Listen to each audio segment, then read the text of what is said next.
I'm Jannell, and I teach first-year required entry-level courses in writing, rhetoric, and digital studies, and my freshman students so often come into my classroom space laser-focused on what I want them to do and how I want them to do it, which, yeah, I get it. I am the one who holds their grade in my hands, but here's the problem with this.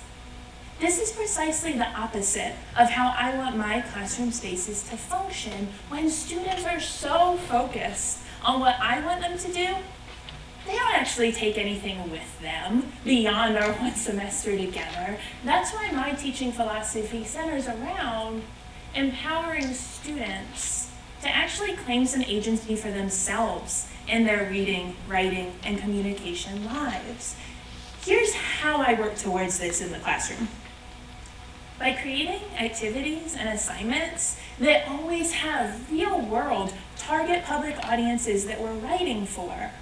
In this way, students can start to focus less on me as the sole reader of their work and to start to think more about those real-world target public audiences beyond our classroom walls who are going to be reading the work that we're going to be doing together over the course of the semester. In this way, students are freed up to start to claim some more agency in their reading and writing lives. So in the word course that I teach in the fall, my students and I actually partner with the Nunn Center on campus. And what we do is we work to create indexes or textual apparatuses for oral history interviews that already exist, but just haven't been published yet. And as my students start to do the work of breaking these interviews down into chapters, and they're adding chapter titles, they're creating summaries for these chapters, they're adding their own keywords, they're pulling in Library of Congress subject terms, they're making these really hard rhetorical choices that are requiring them to really think about what that target public audience of researchers out there in the real world and all over the world for that matter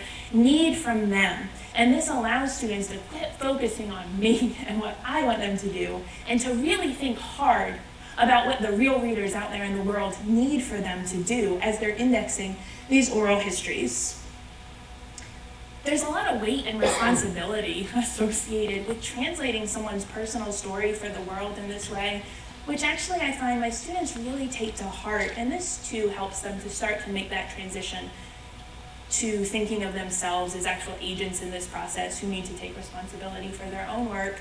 In this same class, my students build towards a final project that's a digital story website, and here what they're doing is they're really taking the driver's seat on figuring out, okay, what is the piece of this oral history interview that I really want to focus in on, that I want to research some more? What's the story that I think that needs to be told out of this oral history interview that they just listened to and indexed? So for example, one group of my students last semester got really curious about this one moment in one of the interviews where the nurses are talking about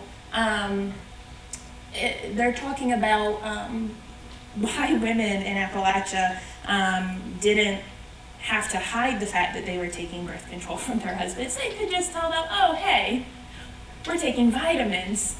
Their husbands couldn't read the labels on the pill bottle. And my students, one, were really curious about, hang on, why can't the men in these families read? But two, why would it matter if they could? And so the oral histories we're working on here are from the Frontier Nursing Service, which started in the 1920s and was a group of nurse midwives who were riding on horseback all around Appalachia, delivering babies and taking care of families. And my students really delved into the birth control aspect of this story. They went to special collections, they did research, they pulled some studies from the 60s and 70s that the Frontier Nursing Service did, and they pulled in some anonymous patient stories to the digital story website that they were creating. And as students make these hard decisions about the stories they want to tell and the target public audiences they want to tell them to, they're not focused on me anymore. They're focused on the stories they're researching, and they're focused on what that audience needs from them to be able to understand these important stories. And so by producing